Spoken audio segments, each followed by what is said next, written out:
얼마 전에 태국 삼성 노동자들이 파업했다는 소식을 들려드린 적이 있는데요. 잘 해결되는 듯 했지만 결국 삼성이 태국 노동자들의 건방을 참지 못하고 공장 전체 이전을 선택했습니다. 삼성전자 DA 사업부는 최근 태국 생산 공장에 오븐 라인을 철수하기로 결정하고 해당 라인에 할당된 물량을 멕시코 티후아나 공장으로 이전하고 있습니다. 태국 오븐 생산 라인 재배치가 완료되면 나머지도 싹 철수할 예정인데요.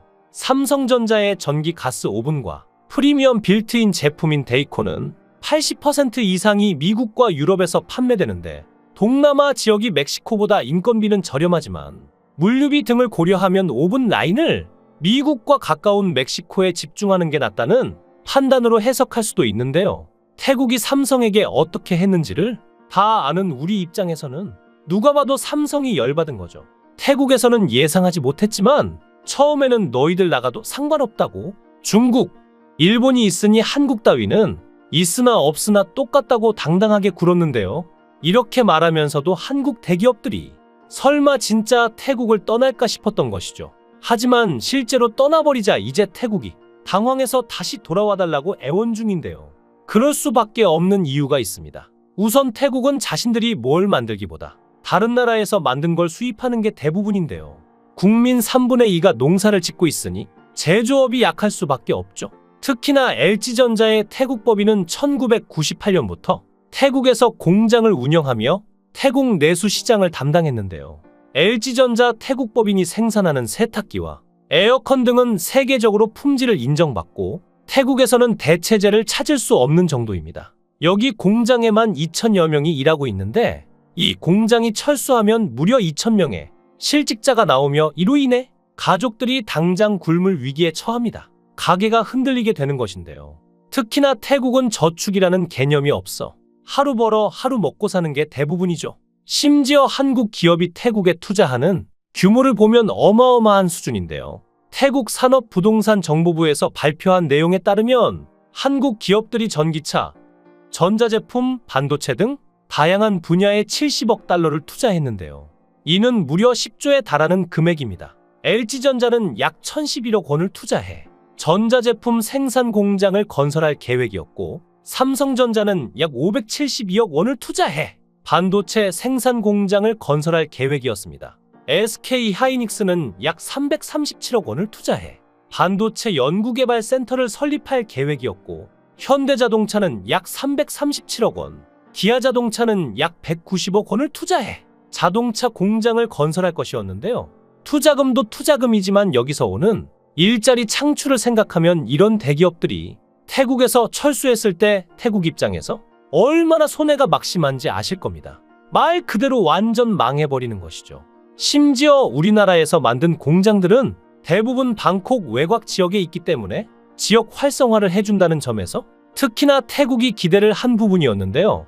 그게 모두 백지화가 되어버리니 태국은 벙칠 수밖에 없는 것입니다. 정말 철수할 줄은 몰랐던 것이죠. 그나마 태국이 믿고 있던 중국과 일본도 태국에서 철수를 결정했는데요. 이제 태국은 믿을 곳이 없어졌습니다. 완전 쪽박찬 신세가 되어버렸는데요.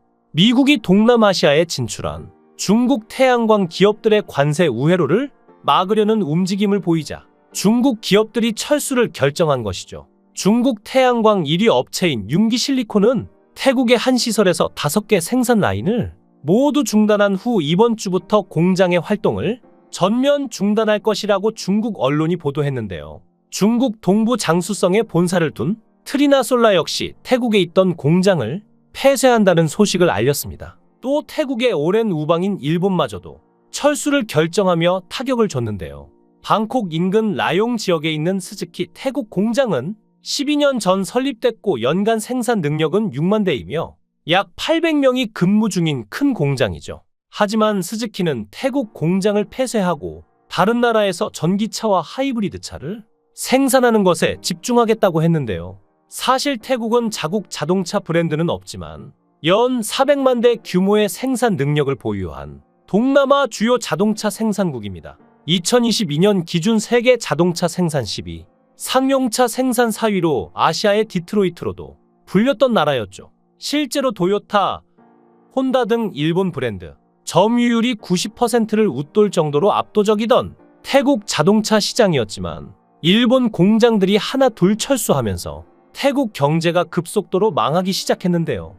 공장이 폐쇄되고 직원들이 해고되어 불만이 커지고 지역 경제가 멈춰버리자 총리까지 나서서 다른 일본 업체들은 철수하지 않을 것이라고 달래기도 했죠. 태국 산업협회는 자동차 산업이 어려움을 겪고 있다며 태국을 대체하는 말레이시아의 아시아의 디트로이트라는 별칭을 내주고 있는 상황이라며 우려를 표현하기도 했는데요.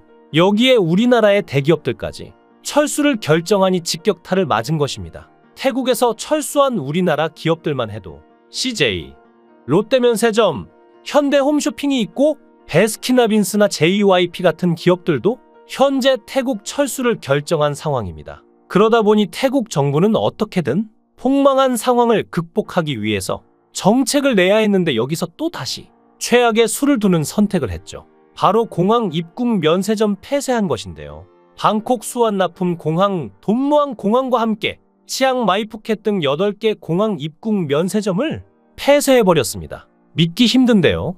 여행객이 입국 면세점에서 구매하면 태국 국내에서의 지출이 줄어든다며 국내 소비 및 지역 상품 소비를 촉진함으로써 경제 가치를 높일 목적이라고 했죠. 상식적으로 면세점에서 구매하는 것과 현지에서 구매하는 것은 종류가 다른데 폐쇄한다고 해서 면세점에서 안 쓴 돈을 태국 국내에서 쓰진 않을 것 같은데요. 도대체 무슨 생각으로 면세점을 폐쇄한 걸까요? 역시나 하나도 도움이 되지 않았고 자본시장에서 외국 기업들이 대거 이탈하자 자국 통화인 바트의 가치가 추락하는 최악의 결과까지 내고야 말았습니다. 바트는 1월 초 이후 약 7% 하락해 올해 아시아 최악의 통화로 꼽혔는데요. 만약 정치적으로 조금이라도 안정된 모습을 보였다면 어떻게든 대책 마련에 힘을 쓰겠지만 현재 태국 내 정치 상황은 당장 쿠데타가 일어나도 이상하지 않을 만큼 혼란스러운 상황입니다. 태국 제1당이자 야당인 전진당이 왕실모독죄 개정 공약과 관련해 정당 해산을 선고받은 것인데요. 전진당은 왕실모독죄를 개선하는 공약으로 국민들의 지지를 얻은 것인데 헌법재판소에서 이런 공약이 헌법에 위반된다며 해체를 명령한 것이죠. 전진당의 대표 피타 림자를 나선 각종 여론조사에서 여전히 지지율 1위를 지키고 있을 정도로 인기가 많은데요. 전진당이 해산되고 피타 전 대표의 정치 활동이 금지되면 대규모 시위가 촉발될 가능성이 아주 높습니다. 태국 경제는 그간 몇 차례 정치, 사회 위기를 극복하는 행운을 누렸으나 수출, 해외 투자 유치 경쟁이 치열한 글로벌 환경 속에서 결국 경쟁에서 탈락했고 앞으로 닥쳐올 경제 파탄을 대비해야 하는데 과연 그럴 수 있을지 의문이 드네요. 중국, 일본이 다 철수하는 마당에 한국의 뒷공무니를 쫓아도 부족했을 텐데 한국을 향해 웃기지도 않는 발언을 하며 자극한 결과가 이 정도이니 앞으로 더 많은 기업들이 철수한다면 태국 경제는 말 그대로 붕괴가 될 텐데요. 과연 어떻게 나올지 궁금하네요. 태국은 언젠가부터 기초경제 체감 불황뿐 아니라 국가경제 펀더멘털 수치 성장률에서조차 동남아 최하위 수준을 면치 못하고 있습니다. 그것도 어제 오늘의 일이 아니라 벌써 여러 해에 걸쳐 소위 총체적 난국을 겪고 있는 상황인데요. 중진국 함정에 빠졌어도 이만저만 빠진 것이 아니죠. 특히나 저가 중국산이 온 오프라인 시장을 잠식하고 있는데 태국 여행을 상징하는 대표 기념품 코끼리 바지의 경우 현지에서 판매되는 제품 10개 중 7개가 중국에서 만들어졌을 정도입니다. 태국 내에서 허가를 받고 정식 생산된 제품은 중국 제품보다 2배 이상 비싸죠. 그렇다고 해서 품질이 좋은 것도 아니니 상인들도 여행객들도 굳이 태국산을 고집할 이유가 없는 건데요. 이런 상황에서 한국 삼성마저 철수해버리니 도대체 어떻게 할 생각인지 궁금하네요. 여러분의 생각은 어떠신가요? 댓글로 여러분의 생각을 달아주시면 감사하겠습니다.